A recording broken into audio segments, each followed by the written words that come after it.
Crypto news Hindi के सभी दर्शकों का हमारे यूट्यूब चैनल के ऊपर स्वागत है। आज के इस वीडियो के अंदर आप लोगों को समझाने की कोशिश करेंगे कि रिजर्व बैंक ऑफ इंडिया जो अपनी खुद की CBDC यानी कि सेंट्रल बैंक डिजिटल करेंसी लेके आने वाला है, वो सेंट्रल बैंक डिजिटल करेंसी क्या है रिजर्व बैंक ऑफ इंडिया का मोटिव उसके पीछे, क्या है मोटिवेशन उसके पीछे, और ऐसी बहुत सारी चीज़ें जो शायद ये 51 पेज के पेपर आप पूरे तरीके से नहीं पढ़ पाए होंगे। तो जब से ये पेपर रिलीज़ हुआ है तब से लेके आज तक हम लोगों ने इसको पूरी तरीके से स्टडी किया, और अब देखते हैं कि ये जो रिजर्व बैंक ऑफ इंडिया का सेंट्रल बैंक डिजिटल करेंसी आने वाली है, ये क्रिप्टो से कैसे अलग है, क्या क्रिप्टो को इससे फ़ायदा होगा, क्या क्रिप्टो को इससे नुकसान होगा, और गवर्नमेंट ऑफ इंडिया और रिजर्व बैंक ऑफ इंडिया की क्या सोच है इसके पीछे, ये सारी बातें डिस्कस करने वाले हैं इस एक वीडियो के ऊपर। तो वीडियो के अंत तक ज़रूर बने रहेगा ताकि ये सारी चीज़ें आपको समझ में आएँ। साथ ही आप चैनल को सब्सक्राइब कर सकते हैं, बेल आइकन के बटन को दबा सकते हैं अगर आप चाहते हैं कि हमारे हर एक वीडियो का नोटिफिकेशन आपके पास पहुँचे सबसे पहले। तो आइए वीडियो को शुरू करते हैं।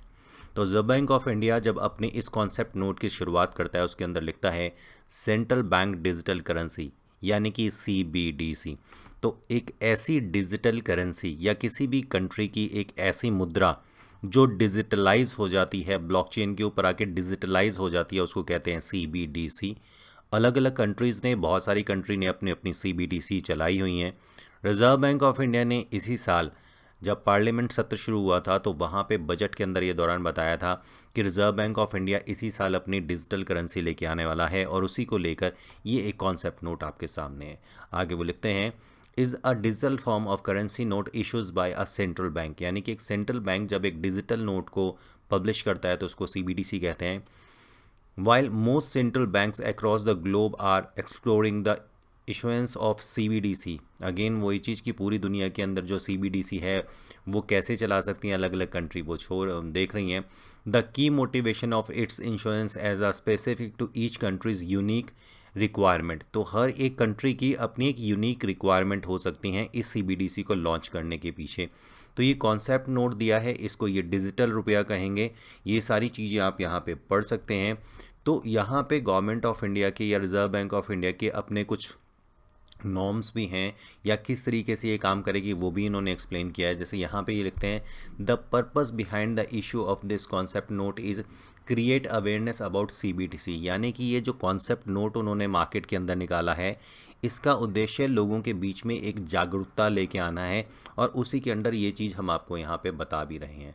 The note also seeks to explain Reserve Bank of India approach towards introduce of digital rupaya, यानी कि जो डिजिटल रुपया लेके आने वाली है गवर्नमेंट ऑफ इंडिया वो भी समझाना लोगों को एक मोटिव है इसका। The concept note also discuss की consideration such as technology and design choices, possible use of digital rupees, issuance mechanism। तो यहाँ पे जो रिज़र्व बैंक ऑफ इंडिया है वो पूरी तरीके से एक रिस्पॉन्सिबिलिटी, एक लाइबिलिटी लेके चल रहा है कि जो भी ये डिजिटल रुपया लेके आएंगे उसकी पूरी तरीके से जो रिस्पॉन्सिबिलिटी है रिज़र्व बैंक ऑफ इंडिया की है। यहाँ पे आप कंटेंट्स को जो चेक कर सकते हैं कौन कौन से पेज के ऊपर क्या क्या चीज़ मिलेगी, और यहाँ से इसकी समरी शुरू हो जाती है। तो जब आप इस पूरी समरी को पढ़ेंगे, जितना समराइज़ हमने किया है, बहुत सारी चीज़ें इसके अंदर निकल के आई हैं। रिज़र्व बैंक ऑफ इंडिया ये क्यों लेके आना चाहते हैं, क्या उसके पीछे लॉजिक है, वो सारी चीज़ें इसके अंदर एक्सप्लेन की गई हैं किस तरीके से ये काम करेगा। और आपको बता दें कि ये ऑनलाइन तो वर्क करेगा, इसके साथ साथ ये ऑफलाइन, यानी कि जहाँ पे नेटवर्क नहीं भी है वहाँ पे भी CBDC काम करेगा, जो अपने आप में एक बहुत बड़ी चीज़ है। की मोटिवेशन के ऊपर आते हैं। की मोटिवेशन बहुत ज़्यादा इम्पॉर्टेंट है, आपको पढ़ना और समझना बहुत ज़्यादा ज़रूरी है कि इसमें बहुत सारी चीज़ें आपको यहाँ पे मिल जाएंगी, क्योंकि हम लोग क्रिप्टो में डील करते हैं और हमारा बेसिक जो है वो हम देखना चाहते हैं कि ये क्रिप्टो से कैसे रिलेट करता है।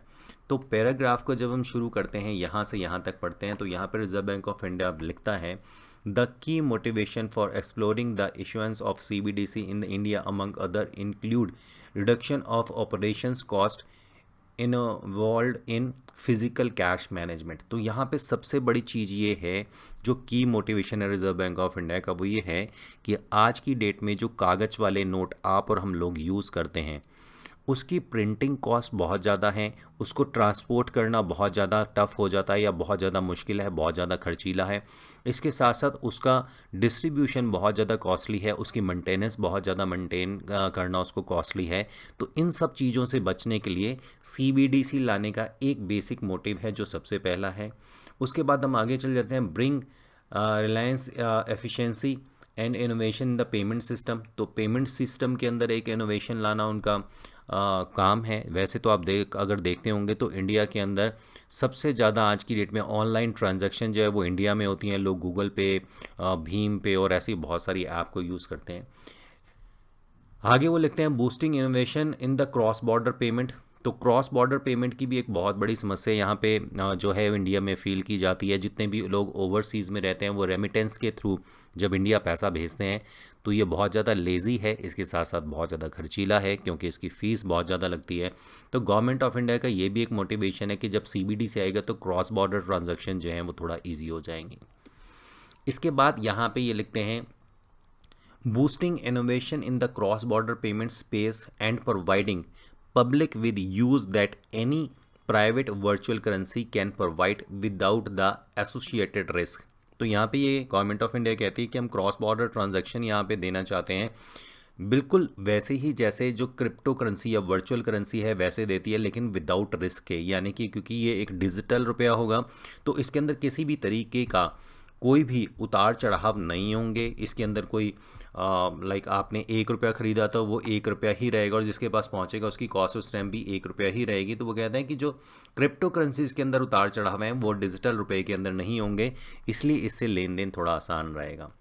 आगे इसी पेज के ऊपर जो मोटिवेशन है उसमें लिखते हैं प्राइवेट वर्चुअल करेंसीज, जिसको आप की डेट में आप और हम क्रिप्टो करेंसीज कहते हैं, sit at substantial odds to historical concept of money. तो यहाँ पे ये कहते हैं कि जो वर्चुअल करेंसी है वो जो कॉन्सेप्ट है हिस्ट्री ऑफ मनी का कॉन्सेप्ट है उसको चेंज कर रहा है। दे आर नॉट कॉमोडिटीज़, यानी कि जो हम आज क्रिप्टो में काम करते हैं वो ना तो कॉमोडिटीज़ है और claims on commodities as they have no intrinsic value, यानी कि क्रिप्टो की किसी भी तरीके से कोई वैल्यू नहीं है। तो जब रिजर्व बैंक ऑफ इंडिया ये सारे नोट बना रहा था उस टाइम पे आप कंपैरिजन कर रहे हो अपने रुपीस को क्रिप्टो के साथ, यानी कि क्रॉस बॉर्डर ट्रांजैक्शन जो है, क्रॉस बॉर्डर ट्रांजैक्शन में जैसे क्रिप्टो काम करती है उससे कहीं ज़्यादा बेटर INR जो है, इंडियन रुपीज़ जो है, डिजिटल रुपया है, वो काम कर पाएगा। और साथ ही साथ आप यहाँ पे लिखते हैं कि उसकी कोई वैल्यू नहीं है। तो अगर क्रिप्टो की कोई वैल्यू नहीं है तो उससे क्रॉस बॉर्डर ट्रांजैक्शन कैसे हो जाती हैं? कहीं ना कहीं जो वैल्यू है वो एग्जिस्ट तो करती है। उस वैल्यू को किसी सेंट्रल बैंक ने ना बनाया हो, लेकिन जो लोग उसके अंदर व्यवहार करते हैं, आज अगर लोग क्रिप्टो को, बिटकॉइन को, इथेरियम को या बाकी क्रिप्टो की कोई वैल्यू मानते हैं और उनको जब वो मार्केट में बेचते हैं तो वो वैल्यू मिलती भी है, उसी वैल्यू से उसको ख़रीदते भी हैं। तो अगर कोई सेंट्रल बैंक अपने मोटिवेशन के अंदर ये लिखता है कि क्रिप्टो की कहीं पे कोई वैल्यू नहीं है तो ये थोड़ा सा सरप्राइज़ हो जाता है। देखिए वो आगे लिखते हैं the rapid mushrooming of the private crypto currencies in the last few years. अगर आप इस लाइन का मतलब समझेंगे तो यहाँ कहते हैं, आप लोगों ने मशरूम देखी होगी जिसको खुम भी कहते हैं। तो एक मौसम ऐसा आता है जिस मौसम के अंदर वो कहीं पे भी उगना शुरू हो जाती हैं और बहुत अधिक मात्रा में उग जाती हैं। तो वो एग्जाम्पल इन्होंने दिया है the rapid mushrooming of the private crypto currencies, यानी कि चारों तरफ क्रिप्टो करेंसीज जो फैलती जा रही हैं in the past few year, पिछले कुछ सालों में, attempting to change the fundamental notion of money as we know it। तो इनका कहना ये है कि जो क्रिप्टो या प्राइवेट हैं, इन्होंने जिसको हम मनी के एक्चुअल फंडामेंटल्स मान के चलते हैं, पैसे के एक्चुअल फंडामेंटल्स मान के चलते हैं, उसको पूरी तरीके से बदल दिया है। तो शायद ये एक तरीके से अच्छी चीज़ है अगर क्रिप्टो करेंसीज ने लोगों के माइंड में कुछ चेंज लेके आया। हो सकता है रिजर्व बैंक ऑफ इंडिया को शायद ये चीज़ पसंद ना आई हो। Claiming the benefits of the decentralization, वो कहते हैं कि जो डिसेंट्रलाइज का ये क्लेम करते हैं, crypto currencies are being held as a innovation that would usher in decentralize finance and dispute the traditional finance system. तो यहाँ पे ये कह रहे हैं कि जो एक ट्रेडिशनल सिस्टम है जो क्रिप्टो करेंसीज हैं वो डिसेंट्रलाइज सिस्टम कह के लेकिन डिसेंट्रलाइज वो कहते हैं और डिसेंट्रलाइजेशन फाइनेंस की जो बात करते हैं, ये कहीं ना कहीं जो ट्रेडिशनल फाइनेंस सिस्टम है उसको बहुत बुरी तरीके से डिस्टर्ब कर रहा है। However, the instance design of cryptocurrencies is more geared to bypass the established and regulated intermediations and control arrangements. Again ये एक लाइन भी आप पढ़ेंगे तो इनका वहीं पे क्रिप्टो के ऊपर एक फोकस है और वो कहते हैं कि क्रिप्टो का जो सिस्टम है वो सिस्टम लेन देन के लिए जब स्टैब्लिश किया जाता है, जब इसको लेन देन के लिए इस्तेमाल किया जाता है, तो जो किसी भी कंट्री के गवर्नमेंट या कंट्रोल मैनेजमेंट है उसको बाईपास करता है, उसी को किसी ना किसी तरीके से डिच करके आगे निकलता है। तो यहाँ पे अगर इस पूरे एक मोटिवेशन को पढ़ेंगे तो इस मोटिवेशन में मैक्स मोटिवेशन जो है वो क्रिप्टो है। कहीं ना कहीं रिजर्व बैंक ऑफ इंडिया ये चाहता है कि क्रिप्टो जो है वो बंद हो, वो किसी तरीके से इसको रिस्ट्रिक्ट करें और अपने डिजिटल रुपया, देखिए डिजिटल INR जो आने वाला है उसमें और जो क्रिप्टो जिसमें हम डील करते हैं बिटकॉइन, इथेरियम है, बाकी चीज़ों में, उसमें ज़मीन आसमान का फ़र्क ना हो के इतना ज़्यादा फ़र्क है कि इन दोनों का कंपैरिजन ही नहीं किया जा सकता। अगर आप आगे पढ़ेंगे तो इस पेपर के अंदर आप यहाँ पे पढ़ पाएंगे कि किस तरीके से CBDC आएगा, इस CBDC के अंदर किस तरीके से आप जो थोक लेन देन करते हैं, जो बिजनेसमैन्स हैं उनके लिए अलग CBDC होगा, रिटेल के लिए अलग CBDC होगा। लेकिन यहाँ पे एक सोचने वाली बात यह है कि CBDC आज जो हम अपने बैंक्स के अंदर पैसा रखते हैं, आज जो हम गूगल पे यूज़ करते हैं, आज जो हम फ़ोन पे यूज़ करते हैं, आज हम पेटीएम यूज़ करते हैं, उससे वो कैसे डिफरेंट होगा। आप इन पेपर को पढ़ेंगे तो यहाँ पे वो आप पढ़ पाएंगे कि आप इस डिजिटल INR को कभी भी जो है पेपर करेंसी के अंदर कन्वर्ट कर सकते हैं, आप किसी भी पर्सन को भेज सकते हैं। तो यहाँ पे समझना ये बहुत ज़्यादा मुश्किल है कि इसके आने से गवर्नमेंट ऑफ इंडिया को ये फ़ायदा तो होगा कि धीरे धीरे हो सकता है कि जो करेंसीज़ हैं, पेपर मनी है, उसको धीरे धीरे गवर्नमेंट ऑफ इंडिया जो है वो चलन से ख़त्म कर दे। ये भी हो सकता है कि गवर्नमेंट ऑफ इंडिया धीरे धीरे पूरी तरीके से CBDC को ही मार्केट के अंदर ले आए। लेकिन यहाँ पे अगर हम CBDC की बात करके चलें, CBDC को गवर्नमेंट ऑफ इंडिया चाहे तो बहुत बढ़िया तरीके से क्रिप्टो में इसका इस्तेमाल कर सकती है, इसमें कहीं पे किसी तरीके की कोई प्रॉब्लम नहीं आएगी। अगर गवर्नमेंट ऑफ इंडिया चाहे तो इस CBDC को परमिशन दे सकती है एक्सचेंज के ऊपर ट्रेड होने के लिए, जहाँ पे जो भी ट्रेड करने वाले लोग हैं वो सारे लोग इसको बैठ कर इसको ट्रेड कर सकते हैं और वापस इसी में कन्वर्ट करके अपने बैंक अकाउंट में ले सकते हैं। तो इसमें किसी तरीके की कोई भी प्रॉब्लम शायद नहीं आएगी। अब आप 11 नंबर पेज के ऊपर भी आते हैं, यहाँ भी वर्चुअल करेंसी के बारे में बहुत कुछ कहा गया है। अगर आप यहाँ पे पढ़ेंगे तो यहाँ पे लिखते हैं, देखिए 1.6 पॉइंट को अगर आप पढ़ते हैं तो इस पॉइंट के अंदर ये लिखते हैं, private virtual currency sit as a sustainable odds to the historical concept of money. Again वही चीज़ आ गई, they are not commodities, again वही चीज़ इन्होंने लिख दी। तो ये बार बार इस चीज़ को रिपीट कर रहे हैं, claiming the benefit of decentralize, यहाँ पे अगर आप पढ़ेंगे। लेकिन यहाँ पे एक मेन पॉइंट जो इन्होंने लिखा है, उस मेन पॉइंट को वो थोड़ा सा सरप्राइज भी करता है कि बार बार जो क्रिप्टो करेंसीज़ की बात की जा रही है उसमें आप देखिए इन्होंने 7 अगले पॉइंट के अंदर भी लिखते हैं, as the custodian of monetary policy framework and with the mandate to insurance finance and stable in the country, the Reserve Bank of India has been consistent to highlights various risk related to the cryptocurrencies। तो यहाँ पे अपना digital रुपया क्यों बना रहे हैं, उसकी जगह ये आते हैं क्रिप्टो करेंसीज के ऊपर। यहाँ पे लिखते हैं, these digital assets undermine India's financial and microeconomics suitability because of their native consequences of the financial sector। तो अगेन यहाँ पे जो क्रिप्टो है उसको अपने फाइनेंशियल सेक्टर के लिए जो रिजर्व बैंक ऑफ इंडिया है वो खतरा मानता है। यहाँ पे हर एक चीज़, चाहे वो गवर्नमेंट ऑफ इंडिया है, चाहे वो रिजर्व बैंक ऑफ इंडिया है, चाहे वो फाइनेंशियल एक्सपर्ट हैं, चाहे वो क्रिप्टो कम्युनिटी है, उनको ये समझना चाहिए कि जो क्रिप्टो है वो किसी भी तरीके से इंडिया के अंदर रुपए के लिए कहीं भी किसी भी लेवल के ऊपर खतरा नहीं है। कोई भी क्रिप्टो का व्यक्ति अगर मार्केट के अंदर क्रिप्टो से लेन देन शुरू होता भी है तो ये इसकी परसेंटेज जो है वो शायद 1% से भी नीचे रहेगी। लोग क्रिप्टो के थ्रू कभी भी लेन देन नहीं करेंगे।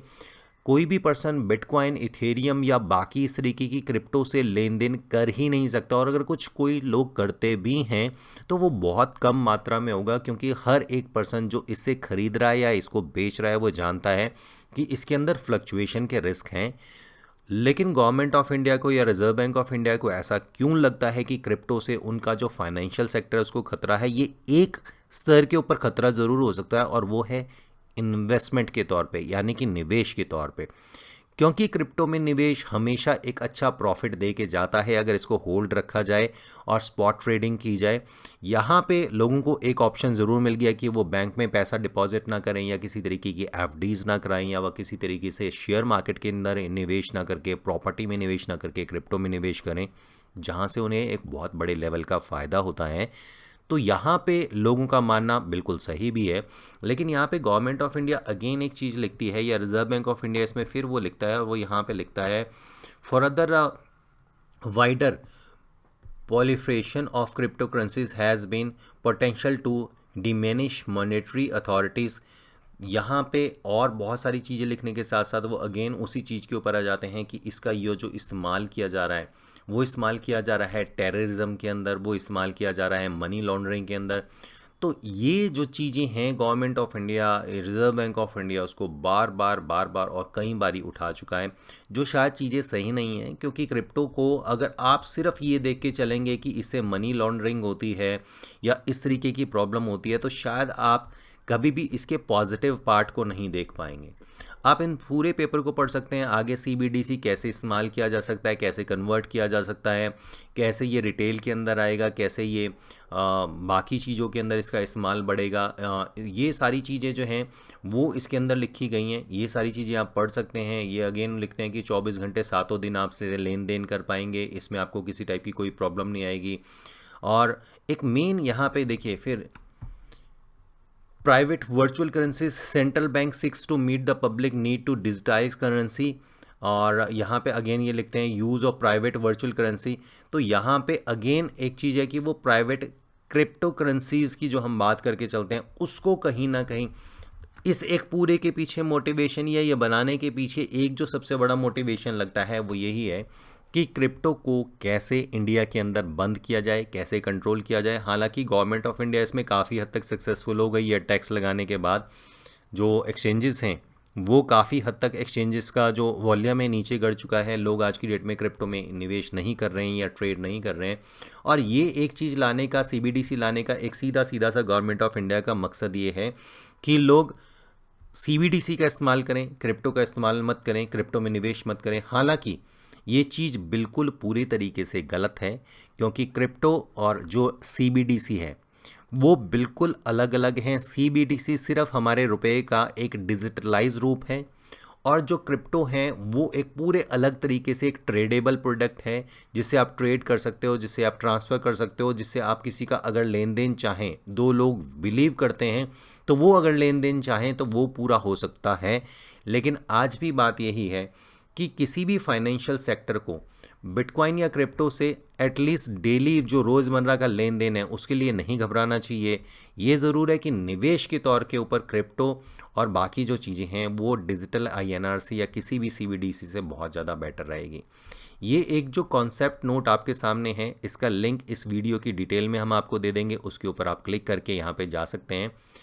ये एक पीडीएफ जो है वो आपको हमारे टेलीग्राम के ऊपर भी अवेलेबल मिल जाएगी। उस टेलीग्राम पे क्लिक करके भी आप इस पीडीएफ को ले सकते हैं। और हम आपसे रिक्वेस्ट करेंगे कि इस पीडीएफ को आप डेफिनेटली ज़रूर पढ़िएगा, क्योंकि इससे आपको बहुत अच्छी नॉलेज मिलेगी। आपको समझ ही आएगा कि गवर्नमेंट ऑफ इंडिया की सोच क्या है, रिज़र्व बैंक ऑफ इंडिया की सोच क्या है, और किस तरीके से आज वो क्रिप्टो को देखते हैं। उम्मीद है वीडियो पसंद आया होगा। अगर वीडियो से आपको कुछ नॉलेज भी मिली हो, अपने दोस्तों के साथ आप लोग शेयर कर सकते हैं, चैनल को सब्सक्राइब कर सकते हैं। और अगली बारी हम जो वीडियो लेके आने वाले हैं वो आप लोगों की स्पेशल डिमांड के ऊपर लेके आने वाले हैं पाई नेटवर्क का, यानी पाई नेटवर्क का।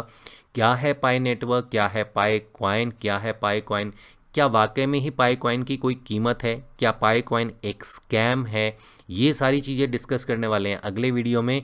तो पाई कॉइन की कम्युनिटी को भी ज़रूर इनवाइट कीजिएगा, ताकि उनके सजेशन हमें मिल पाए और हम सही इन्फॉर्मेशन आपको दे पाएँ।